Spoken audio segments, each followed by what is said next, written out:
Coucou tout le monde, bienvenue sur cette nouvelle vidéo dans laquelle je vais vous parler de communication non violente. Vous savez, cette semaine est consacrée à la communication non violente. J'ai lu en fait un super roman cet été, Ne marche pas si tu veux danser, d'Advan Stappen, et qui traite en fait sur fond d'une histoire vraiment de principes très sérieux de la communication non violente, comment la mettre en pratique au quotidien. Et j'ai trouvé ça hyper intéressant, donc j'ai décidé de vous faire une petite série de 5 exercices consacrés à la communication non violente. Voilà, comment la mettre en œuvre, comment se lancer.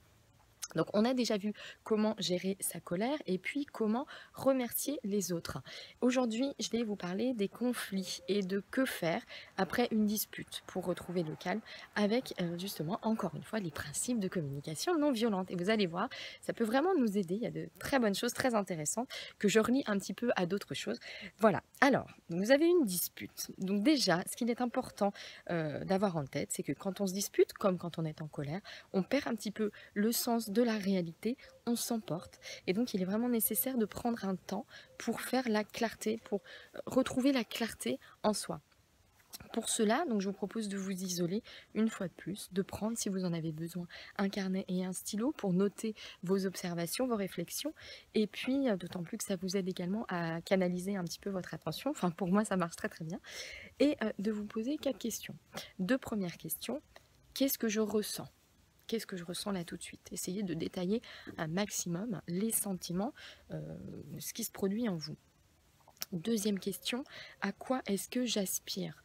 On l'a vu en communication non violente, tous les sentiments, toutes les émotions correspondent à des besoins plus ou moins satisfaits. L'idée est donc d'arriver à identifier les besoins qui se cachent derrière cela.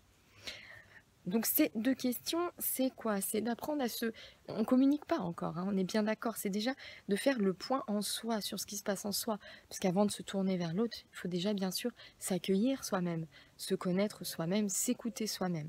Alors vous pouvez soit répondre à ces questions par écrit, comme je vous le disais, et puis également soit en méditant. La méditation de pleine conscience que je pratique, dont j'ai déjà parlé. D'ailleurs, je vais vous mettre hop, un petit lien vers une vidéo avec des petits jeux faciles pour apprendre à méditer.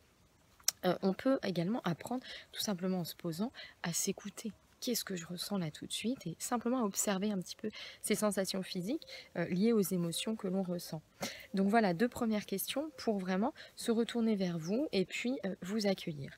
Et ensuite, vous allez vous poser 2 autres questions, cette fois-ci en essayant de vous mettre à la place de l'autre, du protagoniste de la dispute. Mettez-vous à sa place et posez-vous ces mêmes questions. Qu'est-ce que je ressens? Qu'est-ce que lui a ressenti? Qu'est-ce que lui a ressenti? Et à quoi est-ce qu'il aspire, cet autre? Lui aussi, il a des émotions, des sentiments, des besoins qui n'ont pas été satisfaits, des demandes qu'il n'ose peut-être pas formuler derrière. Voilà, essayez de vraiment vous mettre à sa place. Donc le but, évidemment, c'est de cultiver notre empathie, notre faculté à nous mettre à la place de l'autre, à apprendre à accueillir ce qui se passe en l'autre, à s'ouvrir un petit peu à son vécu, et puis se mettre à la place de l'autre, ça permet vraiment de relativiser le conflit, parce que forcément, on campe un peu moins sur ses positions. On se rend bien compte que l'autre est comme nous, il n'a qu'une envie, c'est être heureux, il a des besoins aussi, et s'il y a eu conflit, c'est qu'il y a eu quelque chose qui ont mis à mal en fait ses besoins. Voilà, donc pour cet exercice, je vous conseille de prendre une bonne dizaine de minutes quand même, voire une bonne quinzaine. De toute façon, après un conflit, on a vraiment besoin de faire une pause, hein, de prendre un temps pour soi. Donc voilà, je vous souhaite une belle journée. J'espère que voilà, vous n'aurez pas trop de conflits forcément aujourd'hui, mais en tout cas, apprenez à les gérer, lisez ces petits conseils, gardez-les sur vous si vous pensez que ça peut vous être utile. Et je vous assure, c'est important de prendre le temps de faire le point. Et moi, je vous donne rendez-vous très vite, dès demain, pour une nouvelle vidéo. Bonne journée, à demain.